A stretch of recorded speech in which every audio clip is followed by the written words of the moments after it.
लेकिन जो मेजर जो डिफरेंसेस जो समझ करके आए समझ में आ रहे हैं कि पेंशन की अगर हम बात करें, ओपीएस को पेंशन मिलेगी, यस मिलेगी, एनपीएस को भी मिलती है, ओपीएस को भी मिलेगी, यूपीएस को भी मिलेगी। लेकिन जब पेंशन की बात होगी तो किस तरीके की पेंशन मिलेगी? ओपीएस में सबको पता है कि लास्ट पे ड्रोन का 50%, लास्ट पे ड्रोन मींस बेसिक का 50% प्लस जो डियरनेस रिलीफ जो डीए जो होता है इंक्लूड रहता है। एनपीएस में ऐसा कोई प्रावधान नहीं था। आपकी जो भी एन्युटी के अंदर जो भी आपकी इन्वेस्टमेंट है सुपर एन्युएशन पर, उससे ही आपको पेंशन मिलेगी, जो कि मार्केट बेस्ड है, जिसका कोई निश्चित अमाउंट नहीं है, कभी भी फिक्स नहीं है, किसी को भी नहीं पता है। यूपीएस में सेम आपने ओपीएस की तरह से एक फिक्स अश्योर पेंशन देने की कोशिश की, ठीक है, उसमें भी थोड़ी सी चालबाजी दिखाई गई है कि हम पूरे 12 महीने का, और 12 महीने का क्या, जो आपका जो मीन्स लास्ट जो 12 मंथ्स की जो पे है जो सुपर एन्युएशन पर, उसका हम वो एवरेज निकालेंगे और उसका 50%, चलो कोई दिक्कत नहीं है, 1000-2000 रुपए से कोई फर्क नहीं पड़ता। और आपने इसमें इन्फ्लेशन इंडेक्सेशन को भी रख दिया, कोई दिक्कत नहीं है, यहां तक हमें कोई इश्यू नहीं है। एनपीएस की बात वहीं की वहीं रह गई थी। डीएडीआर का बेनिफिट आपने दे दिया, इसके अंदर नहीं था, इसके अंदर दे दिया, ठीक है जी। कंट्रीब्यूशन एनपीएस के अंदर, ओपीएस के अंदर कोई कंट्रीब्यूशन नहीं जाता, एनपीएस के अंदर कंट्रीब्यूशन जाता है। एम्प्लॉय का कंट्रीब्यूशन 10%, आपने कहा गया है आपकी तरफ से कि अब हम 18.5% का कंट्रीब्यूशन डालेंगे, आपने और महंगी स्कीम कर दी है इसको, कोई दिक्कत नहीं, आपका पैसा है, चाहे जैसे इस्तेमाल कीजिए, कोई दिक्कत नहीं है। यूपीएस में भी सेम वैसे ही चलता रहेगा कि कर्मचारी का कंट्रीब्यूशन 10% और आपका कंट्रीब्यूशन जो है वो 18.5%, क्योंकि आप हमें पेंशन देना चाह रहे हैं, बहुत अच्छी पेंशन देना चाह रहे हैं, स्वागत योग्य है, कोई दिक्कत नहीं है भाई, कर लीजिए, आपका पैसा है, कहीं पर भी लगाइए, कोई दिक्कत नहीं है। सिक्योरिटी की बात आती है तो ओपीएस में सिक्योरिटी है, इसमें भी सिक्योरिटी आपने दे दी, मान लिया इसमें सिक्योरिटी नहीं है। वीआरएस के ऑप्शन की जब बात आएगी तो मोदी जी आपके लिए जो शब्द निकल रहे हैं, वाह मोदी जी वाह, ये वहीं से ही इनका उद्गम स्थल जो है वो यहीं से ही है। वीआरएस को लेकर के एक और है अभी तक इस चीज में, वीआरएस को लेकर के ओपीएस में आपने 20 साल की क्वालिफाइंग सर्विस रख रखी है, एनपीएस में भी आपने लेटेस्ट में जब अमेंडमेंट्स किए तो 20 साल की क्वालिफाइंग सर्विस रख दी थी, ठीक है। यूपीएस में आपने unified that is not justified, जो इसमें आपने क्वालिफाइंग सर्विस 25 ईयर्स कर दिया, कोई दिक्कत नहीं, एक बार के लिए स्वीकार कर लिया। लेकिन हाल ही में क्या, कल ही जब प्रेस वार्ता में cabinet secretary Shri T V Somanathan ji से पूछा गया कि वीआरएस के बारे में आपका क्या विचार है, तो उन्होंने जवाब दिया कि इसके लिए क्वालिफाइंग सर्विस जो है वो 25 साल रहेगी। लेकिन उसके बाद का जो जवाब था वो बड़ा आश्चर्यजनक है, जिसके लिए हमारे मुंह से आपके सम्मान में शब्द निकल रहे हैं, वाह मोदी जी वाह, कि 25 साल पे आप वीआरएस तो ले सकते हैं लेकिन आपको पेंशन नहीं मिलेगी। पेंशन कब मिलेगी? जब आप 60 की एज तक पहुंच जाओगे। मोदी जी किसने देखी है 60 की एज? तभी तो बेचारा वो ले रहा है ना, वो तभी तो बेचारा वीआरएस ले रहा है। और सबसे बड़ी बात, आदरणीय मीन्स हमारे लिए तो कैबिनेट सेक्रेटरी हैं, सभी ऑनरेबल हैं, आप लोग सभी लोग ऑनरेबल हैं, माननीय हैं, उनके हिसाब से मेरे मन में एक भाव जो है वो बार बार आ रहा है कि हर एक कर्मचारी जो एनपीएस के अंतर्गत फिलहाल लाभार्थी है और जो चाहता है कि मैं यूपीएस में स्विच कर लूं, एक बार के लिए मान लें, तो वो अपने आप को क्या फील कर रहा है कि वो प्रिजनर है, जिसे बंदी बना करके रखा गया है। आपको 60 साल तक की जेल काटनी है। 60 साल तक की जेल का मतलब आपकी 60 की उम्र होने तक की जेल आपको काटनी है। लेकिन आपके पास में एक ऑप्शन अवेलेबल है, हम 25 साल पे आपको छोड़ सकते हैं, आप जा सकते हैं। लेकिन जो आपने 25 साल की जो सर्विस हमें दी है, जेल में जिस तरीके से कैदी बिताता है, समय बिताता है, उसको कुछ मेहनताना मिलता है, जो सजायाफ्ता जो कैदी होते हैं उनको मेहनताना मिलता है, वो जो आपका मेहनताना है वो हम आपको आपकी इस क्वालिफाइंग सर्विस के बाद में नहीं, आपके सुपर एन्युएशन की डेट्स पर देंगे।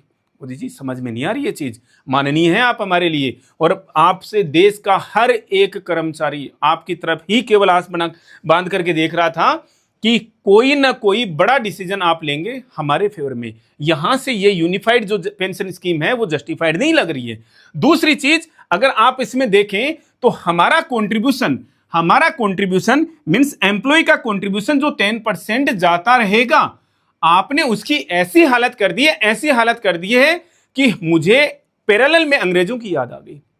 हमने अंग्रेजों को देखा नहीं है, लेकिन जिन्होंने भी हिस्ट्री की किताबों में लिखा है, सही लिखा है, गलत लिखा है, और जो सही है फूट डालो, राज करो और फूट डालो, राज करो। मैं यहां पर ये वाली बात किस परिप्रेक्ष्य में कह रहा हूं कि अंग्रेजों ने जहां जहां पर भी राज किया, या दूसरी तरफ से कहें दुनिया में जहां जहां पर भी दो देशों के बीच में लड़ाइयां हैं, दो देशों के बीच में युद्ध हैं, चाहे से हम रशिया यूक्रेन की बात कर लें, हालांकि उनका अपना लड़ाई है, वो तो चलो ठीक है, कोई बात नहीं। फलस्तीन और इजराइल की लड़ाई है, भारत पाकिस्तान की लड़ाई है, भारत का बांग्लादेश की सीमाओं के साथ में जो विवाद हो रखा है, मीन्स कई अलग तरीके से जो चीजें हो रखी हैं। इसके अलावा चाइना ताइवान जो चल रखा है, और भी दुनिया में जितने देश की सीमाओं को लेकर जितने विवाद हैं, वो अंग्रेजों के पैदा किए हुए हैं, जानबूझ करके पैदा किए हुए हैं, ताकि हमारा काम चलता रहे। और हमारा क्या काम चलता रहे? हमारे हथियारों की बिक्री होती रहे। लेकिन मोदी जी, आपको तो कोई हथियार बेचने नहीं है, लेकिन मुझे यह समझ में आ रहा है कि आपको हथियार तो नहीं बेचने, लेकिन आप किसी कर्मचारी को यूनिफाइड पेंशन स्कीम इंट्रोड्यूस करने के बावजूद भी आप इसमें शायद स्विच नहीं करने देना चाह रहे। रीजन, क्योंकि हमारा जो 10% का जो कंट्रीब्यूशन है, उसको तो आपने मतलब मिलेगा ही नहीं, हमें देखना ही नहीं है। तो हमने ऐसे कौन से पाप किए हैं कि हमें वो 10% का कंट्रीब्यूशन जो है वो मिलेगा नहीं, और आपने उसकी जगह पर हमें एक तरीके से मैं कहूँ कि क्या झुंझुना पकड़ा है कि हर एक साल मतलब हर 6 मंथ्स का एक कंट्रीब्यूशन। और वो एक कंट्रीब्यूशन कैसा कि आपकी बेसिक पे का, बेसिक प्लस डीए का वो जो 10% बनता है, मतलब वही कंट्रीब्यूशन हमारा। मतलब इस 25 साल पे भी अगर कोई एम्प्लॉय छोड़ना चाहे, या मान लीजिए 30 साल की सर्विस करता है कोई एम्प्लॉय सुपर एनुएशन तक, अब वो तो सर्विस नहीं रही, कोई छोड़ेगा नहीं, वीआरएस तो आपने खत्म ही कर दिया इनके लिए, कोई बात नहीं जी। किसी ने 30 साल की सर्विस की तो उसको क्या मिल जाएगा? 60 कंट्रीब्यूशन का पैसा वो आप वापस देंगे। कितना होगा जी वो? और उसमें एक बड़ा जो टैग जोड़ा ना, it will be additional to gratuity. वो ऐसा लगा कि ये कोई भारी भरकम अमाउंट है जिसको हमें 2-4 सिक्योरिटीज रखने पड़ेंगे, जिसकी मतलब बैंक वाले तो मना कर देंगे, बैंक वाले कि भैया इतनी बड़ी अमाउंट हम कहाँ रखेंगे, तो हमें 2-4 सिक्योरिटी पर्सनली हायर करने पड़ेंगे उस पैसे को रखने के लिए। जब एक्चुअल में मैंने जब एक्चुअल में कैलकुलेट किया तो वो अमाउंट तो 5-7 लाख रुपए नहीं आ रही मोदी जी। तो हम इस चीज के लिए बड़े रुष्ट हैं आपसे, और रुष्ट होकर के हम कर भी क्या लेंगे? वैसे अपना रोष प्रकट कर सकते हैं कि ये आप हमारे साथ में, कर्मचारियों के साथ में क्या है, हम भी भारत देश के नागरिक हैं। हमें प्लीज आप अलग मत समझिए, अलग मत कंसीडर कीजिए। ये जो दो बड़ी चीजें, हालांकि खैर मीन्स हर एक अपना अपना विचार हो सकता है। कोई कहते हैं कि भैया हमें तो हूबहू मीन्स एक्चुअली ओपीएस चाहिए। हम बार बार कह रहे हैं कि भाई नाम बदलने की जहां पर बात आ रही है, पहले ओपीएस फिर एनपीएस, और अभी उसी चीज का नाम बदल करके आप कह रहे हैं कि साहब ये यूपीएस जो है ये ओपीएस ही है, ये नाम बदला हमने और बेटर स्कीम है। तो हम कह रहे हैं इसका एक बार फिर से वापस नाम बदल दीजिए चाहे से, लेकिन ये दो चीजों पर प्लीज ध्यान दे लीजिए, जो कि दो सबसे बड़ी कमियां हैं। आप हमारा पैसा दे दीजिए वापस, जो भी कॉर्पस बनेगा हमारा, जिसमें रेशियो था, मैथमेटिशियंस आपके पास में बहुत सारे अच्छे अच्छे आर्थिक सलाहकार हैं, उनसे उस समय पूछ लीजिएगा कि इस पर्टिकुलर एम्प्लॉय का कितना कंट्रीब्यूशन था रेशियो के अंदर, और हमें वही चाहिए जो टोटल कॉर्पस बन जाएगा ब्याज के साथ में, हमें उसका केवल और केवल वही रेशियो के अंदर दे दीजिए।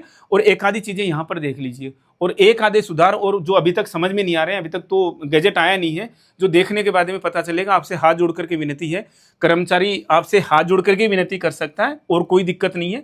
जब कोई भी टीवी न्यूज चैनल खोलते हैं या आपके किन्हीं मंत्रियों से, माननीय मंत्रियों से पूछा जाता है, तो कहते हैं कि साहब ओपीएस पे स्विच करना फाइनेंशियल बर्डन है। हमें पता है वो किस तरीके का फाइनेंशियल बर्डन है, कि हमें तो हम आप बार बार कहते हैं हमें बुला लीजिए आप मीटिंग में कभी भी, हालांकि हम बड़े आपके सामने इतना ओहदा रखते नहीं है।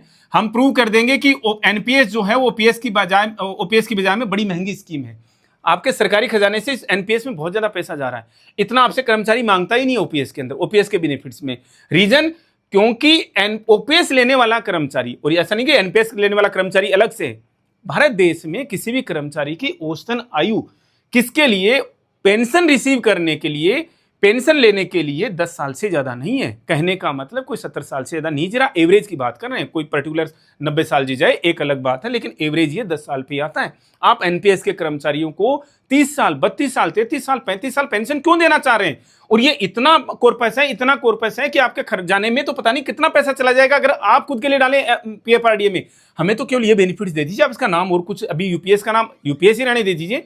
अगर आपको अभी भी ये जस्टिफाइड नहीं लग रहा, कोई दिक्कत नहीं है, कोई नाम रख लीजिए, लेकिन एटलीस्ट कर्मचारी के पैसे को तो आप इधर उधर मत कीजिए। हमारे पैसे को तो, ये 10% हमारा पैसा है सर, इसको मत कीजिए ऐसा कि आपने उसको, हमें एक अलग ही फॉर्मूला, किसके दिमाग की उपज है ये, मुझे तो समझ में नहीं आ रहा। मतलब ये आपके आर्थिक सलाहकार जो हैं वो कहां से इस तरीके की चीजें लेकर के आ रहे हैं कि यार ये 110, मतलब इस तरीके के फॉर्मूले मुझे नहीं लगता कि कहीं पर, मतलब मुझे शब्द समझ नहीं आ रहे कि कौन सी किताब से उठाई गई हैं चीजें।